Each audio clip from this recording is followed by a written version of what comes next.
100% तो आपको पता है कि समाज में जो भी अपन फैसले लेते हैं समाज हित में लेते हैं, लेकिन 100% वो लागू नहीं होते, क्योंकि हमारा जो देश है वो ना तो हिंदू है, ना मुसलमान है, ना ईसाई है। तो समाज को कभी चैलेंज मत करो। इनको कोई चैलेंज करता है तो साथियों उसका समाज में एक दिन बुरा असर होता है, इसका इतिहास भी गवाह है। खरीदी और रौची का जो विवाद था, अक्सर हमें सुनने में आ रहा था कि वो मुद्दा यहाँ पर उठेगा, लेकिन सर सिरे से खारिज कर दिया। देखो हमारे पास भी फोन आए थे। राजस्थान में पंचायतों का दौर जारी है, समाज सुधार की बात है वो प्रमुखता से उठ रही है, चाहे वो करीरी की पंचायत हो, चाहे समलेटी की पंचायत हो, महुआ पंचायत हो। तो आज उसी कड़ी में महावीर जी में एक पंचायत रखी गई है। समाज के जो प्रबुद्ध जन लोग हैं वो आए हुए हैं।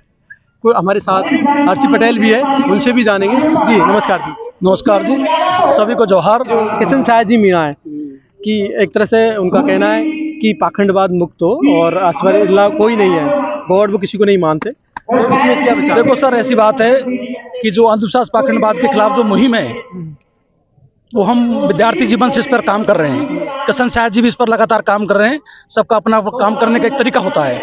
हमने भी समाज में इसमें काम किया और 15 वर्षों में जो हम रात दिन, अकेले व्यक्ति नहीं है, लाखों व्यक्ति हैं जो अपने अपने स्तर पर काम कर रहे हैं देश के अंदर। तो उसमें जो सभी की मेहनत है, साझा मेहनत, उसी का ये परिणाम है कि 5 तारीख को जो समलेटी महबा में महापंचायत हुई थी, उसमें समाज की जाजम ने, आदिवासी महिला समाज की जो बुद्धिजीवी लोग थे, पंच पटेल थे, सभी ने इस बात को स्वीकार किया कि समाज से अंधविश्वास पाखंडवाद खत्म होना चाहिए और समाज को शिक्षा का मार्ग प्रशस्त होना चाहिए। तो उसमें जो समाज ने नियम बनाया था वो तो 14वां 13वां पॉइंट था कि समाज से जो जग है, भागवत है, रामायण है, वो अपने व्यक्तिगत किसी पर हमारा कोई वो नहीं है, कोई पूजा पाठ करता है, वो अपनी अपनी आस्था है, लेकिन समाज पर इन चीजों को नहीं थोपा जाए।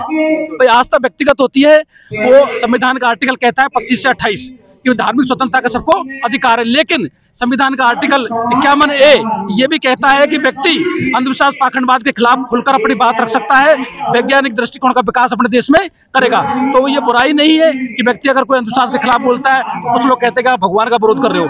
तो ऐसा नहीं, अंधविश्वास चीज अलग है, भगवान की बात अलग है, अपने विचार है, समाज एक अलग चीज है, समाज सुधार अलग चीज है।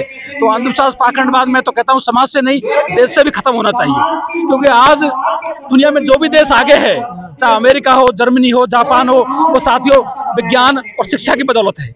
तो हमारा देश भी अगर आगे पहुंचेगा, कोई भी समाज आगे पहुंचेगा, तो शिक्षा को हमको अपनाना पड़ेगा, लेकिन शिक्षा वैज्ञानिक दृष्टिकोण पर आधारित और तार्किक शिक्षा होनी चाहिए, तभी हम आगे बढ़ सकते हैं। जिस तरह उन्होंने भी यही कहा है कि शिक्षा का बढ़ावा देना चाहिए, तकनीक को बढ़ाना चाहिए, किशन शाह जी का हर बार यही कहना है, लेकिन उन्होंने साथ में जोड़ा है कि भगवान नश्वर है, नहीं है उनका। देखो सर, जो किशन शाह जी ने बात कही थी, हम भी उस बात को कहते हैं और बहुत से साथी और भी कहते थे, अपने अपने व्यक्तिगत राय है, कोई भगवान को मानता है नहीं मानता। तो इस देश में, हमारा जो देश है, इसमें सबको व्यक्तिगत अपना अधिकार है, मूल अधिकार है कि वो किस चीज को माने या नहीं माने, हम उस पर थोप नहीं सकते, क्योंकि हमारा जो देश है वो ना तो हिंदू है, ना मुसलमान है, ना ईसाई है। हमारे देश में धर्मनिरपेक्षता को महत्व दिया गया है। हमारे जो संविधान निर्माता थे उन्होंने धर्मनिरपेक्षता का मतलब है कि हमारा देश का कोई एक धर्म नहीं होगा, राष्ट्र के धर्म नहीं होगा।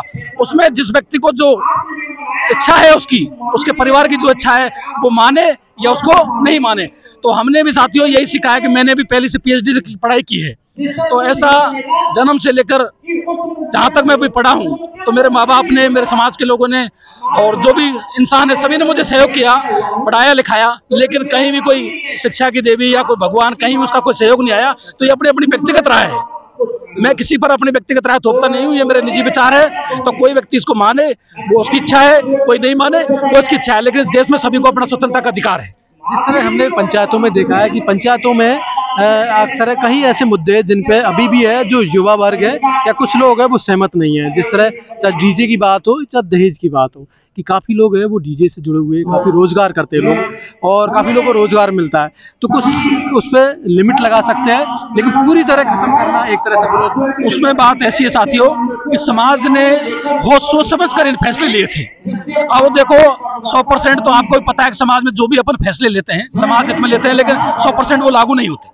100% सुधार उसमें एक दिन में नहीं होता, हर चीज का सुधार होने में समय लगता है। तो ये जो आज हमने फैसले लिए हैं समाज ने, उनको सुधार होने में 10 साल 15 साल का समय लगेगा, लेकिन जिस दिन ये समाज में लागू हो गए और लोगों ने 80% लोगों ने इनको अपना लिया, तो मैं कहता हूँ आपसे कि 20 साल बाद में समाज को देखना ये बहुत आगे होगा। हाँ, और रही बात डीजे की, तो कुछ लोगों की इच्छा है, लेकिन साथियों हमने ये चीज भी देखी है कि डीजे की वजह से हमारे समाज में बहुत से रिश्ते टूट गए, शादी के दिन लड़ाइयाँ हो गई है ना। तो उसमें कुछ अच्छाई भी है तो कुछ बुराई ज्यादा है, तो समाज ने फैसला किया है कि इसको बंद किया जाए। करीरी और रौंची का जो विवाद था, अक्सर हमें सुनने में आ रहा था कि वो मुद्दा यहाँ पर उठेगा, लेकिन सर सिरे से खारिज कर दिया कि वो मैटर आएगा ही नहीं इस पंचायत में। देखो हमारे पास भी फोन आए थे पहले, पंचायत में आने से पहले बहुत से लोगों को कॉल आए थे कि आप वहां मत जाइए कि वहां पर वो विवादित मुद्दा उठेगा। तो मैंने कहा देखो समाज की पंचायत है, सभी ने हमें आश्वासन दिया है कि वहां इस तरह का कोई विवादित मुद्दा नहीं उठेगा, ये समाज सुधार की पंचायत है। तो मैं 1000 किलोमीटर से अभी मैं घर भी नहीं गया हूँ, सीधा मैं पंचायत में आया हूँ, और पंचायत में इसलिए आया हूँ कि समाज की यहाँ बात होगी, और समाज की बात हुई है, कोई भी इस तरह का विवादित मुद्दा यहाँ पर नहीं उठा है। तो इस तारीख को करीरी में जो पंचायत है उसमें वो बात होगी। तो क्या अभी भी जिस तरह जो करीरी और रौंची का विवाद हुआ था, एक तरफ से लोगों ने आरोप लगाया कि रौंची का जो पक्ष है वो सुना नहीं गया, और एक तरफ से फैसला थोपा गया। देखो सर, उसमें ऐसी बात है कि जो फैसला लिया था वो कोई 2-4 व्यक्तियों का फैसला नहीं था। आप भी शायद वहाँ गए होंगे, मैं लाखों व्यक्ति इकट्ठे थे। तो हो सकता है कि कभी जब भी हम फैसला लेते हैं तो उसमें कुछ कमियां रह जाती हैं। 100% कोई फैसला ये नहीं है कि भाई पूरा समाज इसको माने। 10 लोग, 20 लोग, 50 लोग, 1000 लोग उसके खिलाफ भी हो सकते हैं। तो अब अगली जो पंचायत है 24 तारीख को वहां पर बुलाई गई है, तो उसमें मैं तो ये कहता हूँ भाई जिनको सहमति नहीं है या जिनको कोई शिकायत है ना, उस बात को लेकर, उस फैसले को लेकर, तो सभी लोग वहां पर जाएं, ज्यादा से ज्यादा संख्या में जाएं और अपनी बात को रखें। समाज के बीच में कभी गलत नहीं होता। 2 व्यक्ति, 4 व्यक्ति गांव में, 2 गांव में गलत हो सकता है, लेकिन समाज के बीच में कभी कोई गलत फैसला नहीं हो सकता।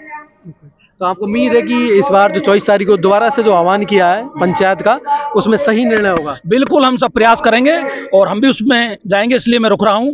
तो सब लोग उसमें जाएंगे, समाज के सब बुद्धिजीवी वहाँ होंगे, कोशिश करेंगे कि भाईचारा समाज का बना रहे, क्योंकि कुछ लोग ऐसा कोशिश करते हैं तोड़ने की, लेकिन समाज बहुत बड़ी संस्था होती है साथियों, और समाज से बढ़कर कोई होता भी नहीं है। समाज और जाजम कल भी सर्वोपरि थे, चाहे समाज कोई भी हो, और समाज और जाजम आज भी सर्वोपरि है, और समाज और जाजम कल भी सर्वोपरि रहेंगे। इनसे बढ़कर अगर कोई इनको चैलेंज करता है तो साथियों उसका समाज में एक दिन बुरा असर होता है। इसका इतिहास भी गवाह है। तो समाज को कभी चैलेंज मत करो। पंच पटेलों की एक मर्यादा है, उसको बनाए रखो। कमियां है, समय के साथ धीरे धीरे दूर होती रहेगी। मैं डॉक्टर अशोक अर्ची पटेल सोब, सामाजिक कार्यकर्ता, संस्थापक, पाखंडवाद मुक्त समाज। बिल्कुल बिल्कुल, बहुत बहुत धन्यवाद। तो इस तरह जो पंचायतों के दौर में हर तरह की बातें उठ के आ रही है, सामाजिक सुधार की बातें वो प्रमुखता से आ रही है। देखना है कि कितना इन पंचायतों को असर होगा, कितना ही धरातल पर उतरेगी और इनका समाज में कितना बदलाव आएगा। तो मैं धनराज, जगत तक न्यूज़, महावीर जी।